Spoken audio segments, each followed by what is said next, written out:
මේ තියෙන්නේ ගම්පල දුම්රිය ස්ථානයේ ජලයෙන් යට වුණාට පස්සේ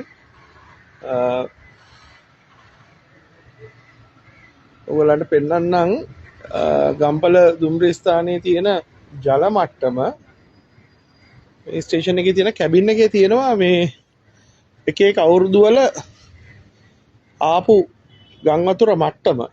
ඒකට එකේ තියෙන්නේ 1968 1906 1913 ගම් වතුර 1940 1913 ඔහොම ඇවිල්ලා 1978 1.11.23ට පොඩ්ඩක් පහලින් තමයි මේ සැරේ නතර වෙලා තියෙන්නේ. කියන්නේ 1941 තමයි වැඩිම ගම් වතුරක් ඇවිල්ලා තියෙන්නේ මේ මට්ටම. දැන් ওই 78ට පොඩ්ඩක් පහලින් පේනවනේ පොඩි ඉරක්. අන්න එතන තමයි 2025 11 වෙනි මාසේ 26 වෙනිදා ගම් වතුර මට්ටම. ඔට හිතා ගන්න පුළුවන් වෙලා තියෙන හානිය.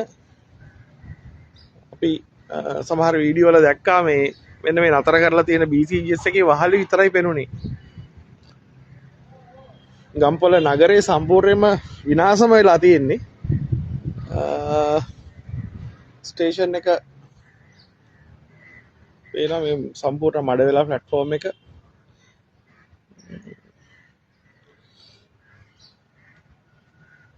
තමයි ගම්පල තත්ත්වේ.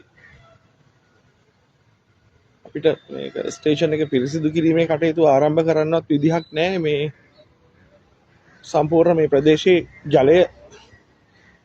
ජල සැපයුම සම්පූර්ණයෙන්ම නැවතිලා තියෙන්නේ. ජල සැපයුම යථා තත්ත්වයට පත් වෙනකන් මේ පිරිසිදු කිරීම කටයුතු කිසිවක් කරන්න පුළුවන් තත්ත්වයක් නැහැ. මේ ඔබ දැක්ක ලස්සන ගම්පල දුම්රිය ස්ථානයට අද වෙලා තියෙන දේ